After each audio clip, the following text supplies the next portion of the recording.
Okay, before I start, I just wanted to do a background on why I'm presenting this and what the audience is and what I intend the audience to feel after the presentation.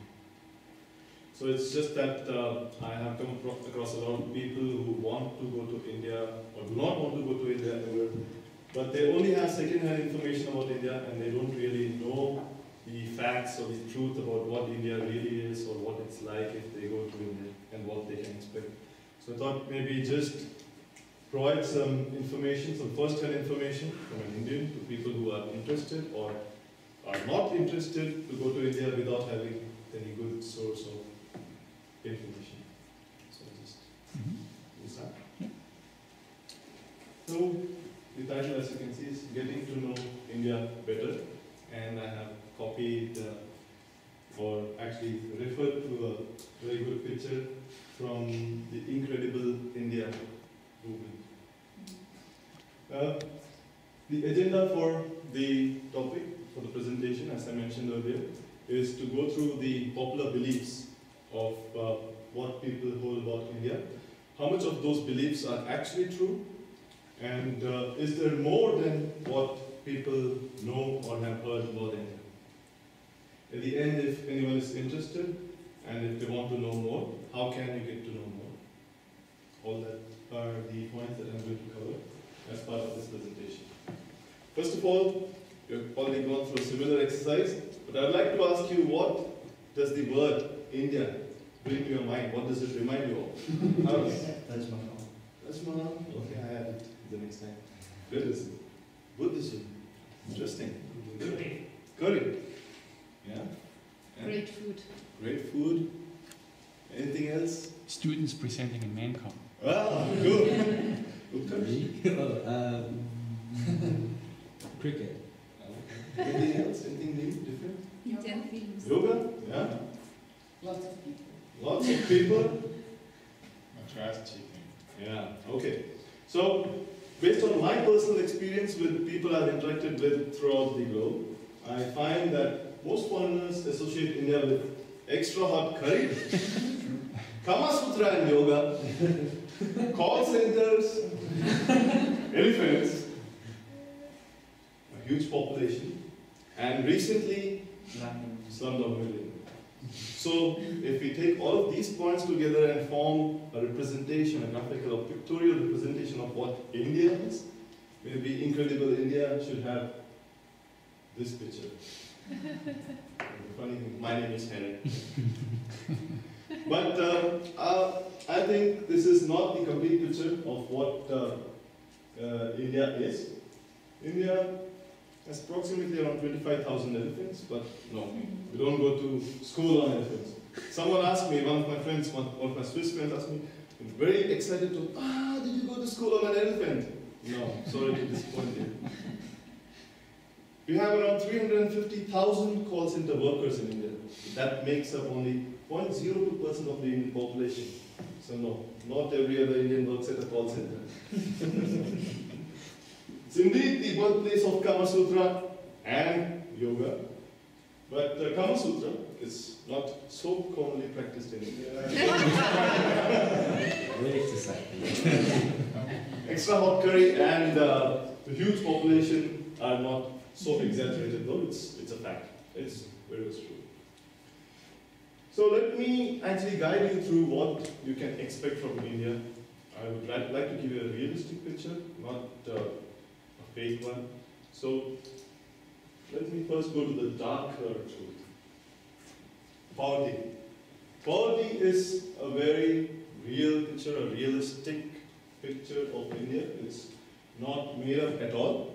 8% of India's population actually lives in slums, and that counts up to around 95 million people, which is more than the population of the whole of Great Britain.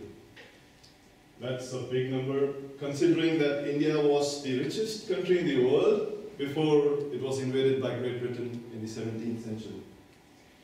A lot of people are moving out from the rural areas into urban cities, thinking that, okay, we'll have a cooler lifestyle, a better lifestyle, but it is not necessarily so. Because they end up having no jobs, they end up finding no food, no place to stay, and that adds to the people living in slums. It has been estimated that the people living in slums is going to double very soon. Corruption at all levels in the Indian government, bureaucracies, everywhere is adding to the poverty, the growing poverty in India, and it's not helping the situation at all. But one good thing is that people are now forming groups, they are having revolutions throughout the country, and they're actually waking up, getting to know what they should get from the government, what they deserve, and how the country can move forward. Slumdog or not, that's a big question, because a lot of people now associate slumdog with India, but it's actually a bit of a derogatory term, which is not to be used in India, because people might be poor, but dog is not a good term used in India, and therefore slumdog itself is not a great term to be used if you interact with people in slums in India. Don't go like, oh, I met a slumdog. No, not good. Going to the brighter side, India is the largest democracy in the world. It is the birthplace of 4 major religions: Hinduism, Jainism, Sikhism, and of course Buddhism. It's going to be the fastest growing country by the year 2014, and maybe even earlier also.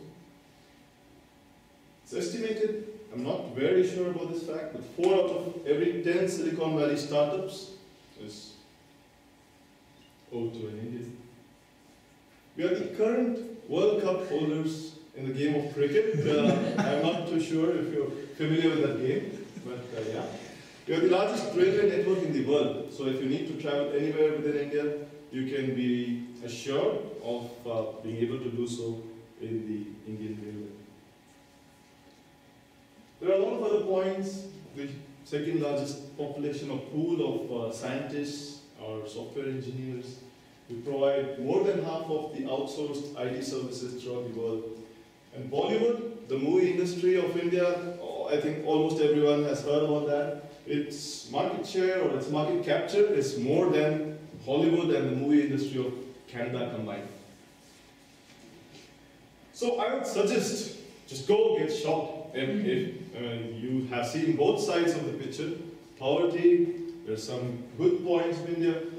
Twin faces, poverty and prosperity go hand in hand in India. So don't go there expecting that you can only see the good things, only the Taj Mahal, or only Buddhism and things like that. You'll find good things and bad things both, but just go there with an open mind. Unity in extreme diversity. So you travel about 100 kilometers and you find a different language, different food, different traditions, different clothes. Everything will be different. But the people are the same. You find them to be extremely united within the country. Vibrant colors and high level of passion. Everything that people in India do is with a lot of passion. It does not mean that they do it with a lot of dedication, but they're definitely very passionate about what they do. So I think if you're traveling to India, a lot of passion rubs onto you and you really get into the scheme of things. Joint families is something that is probably unique to India, a bit unique to India, not very common throughout the world. The big fat Indian wedding. This is something you should not miss if you're planning to travel to India. Definitely plan to attend one of the grand Indian weddings that you have in India.